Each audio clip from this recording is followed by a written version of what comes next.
What if I told you that money itself, the very thing you give up so many of your precious hours for, that seems to just keep leaking out of your wallet, is built on a 2,000-year-old lie? By the end of this video, you will see historical facts that most experts don't even know about. You will learn the rare biblical sources of this monetary problem, and you'll understand the fundamental thermodynamics driving this economic behavior, all put together in a way that you will not find anywhere else.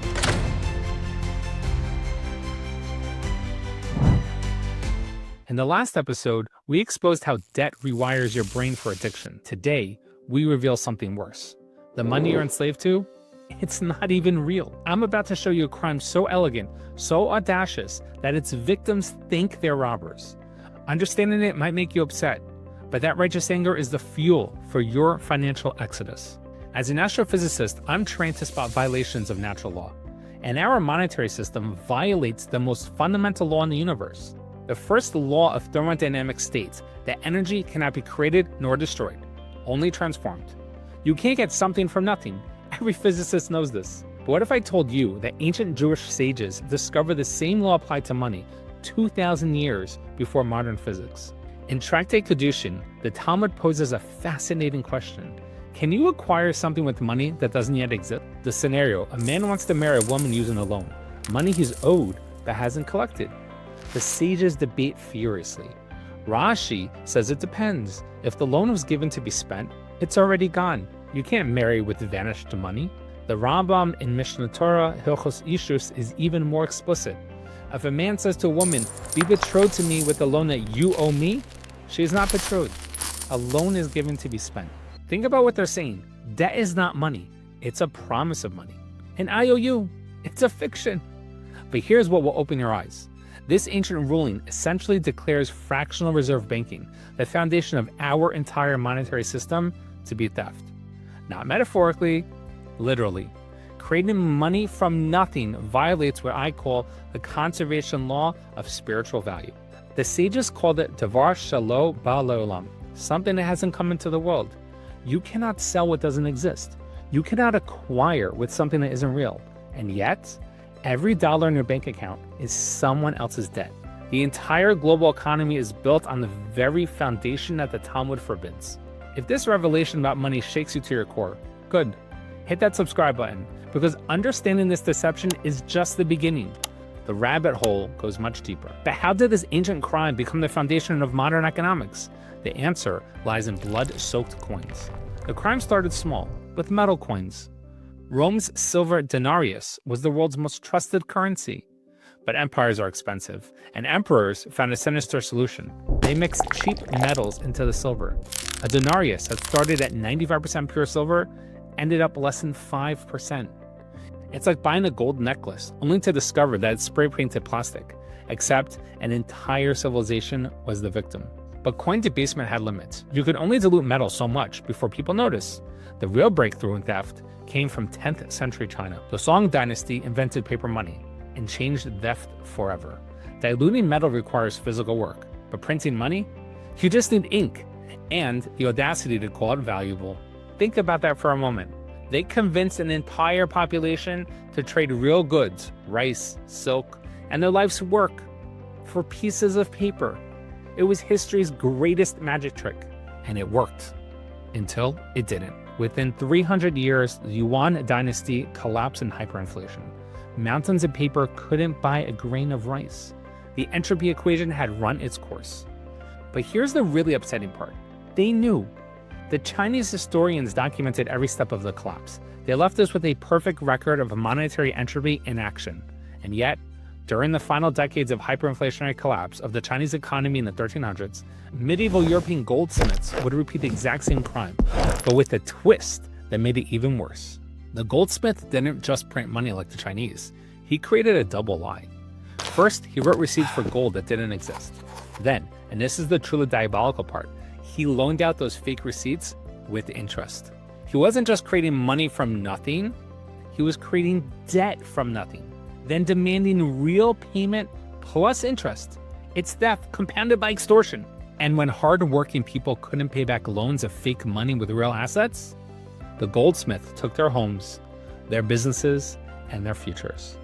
And many or even hauled away to debtor's prison, all for defaulting on phantom gold. This pattern, debase, print, loan, confiscate, has been on autoplay for 700 years. Each iteration is more sophisticated, more hidden, and more devastating. But there's something about this pattern that physics can predict with terrifying accuracy. The second law of thermodynamics is the most depressing law in physics. It says that entropy, disorder, always increases in a closed system. Always. No exceptions. A sand castle never spontaneously builds itself. It only crumbles. This isn't pessimism, it's physics.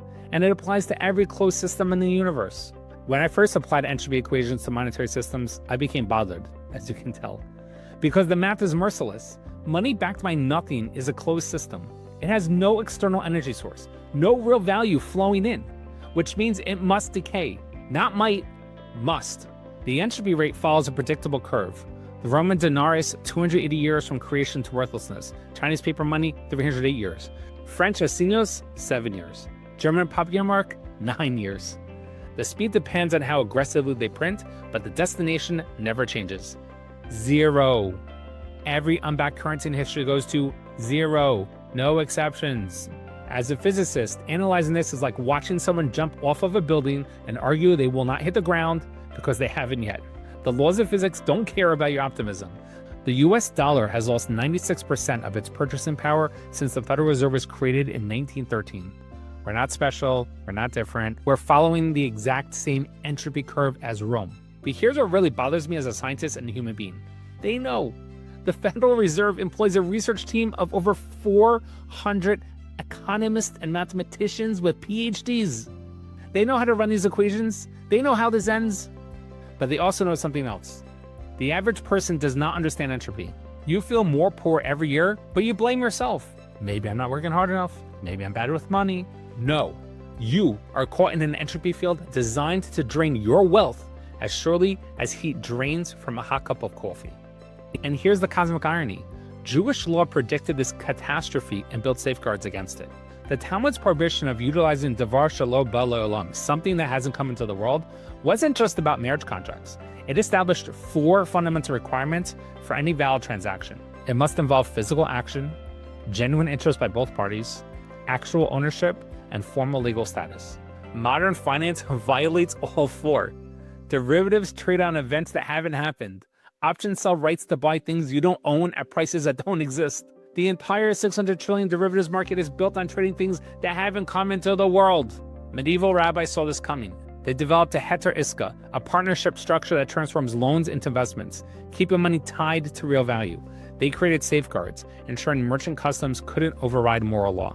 But we abandoned their wisdom, and now we're paying the price. Today's theft is digital, instantaneous, and visible. When your bank approves a mortgage, they don't take money from their vault and give it to you. They create new money by typing numbers into a computer. This is ancient warning made manifest at the speed of mathematical computation. Every dollar created this way dilutes the value of the dollar in your pocket. It's mathematical, it's inevitable, it's theft. But if this violates both spiritual and physical law, why does it persist? Because the victims have been trained to beg for more. Because most people don't know they're being robbed. The theft is so sophisticated, so normalized, that victims defend their thieves.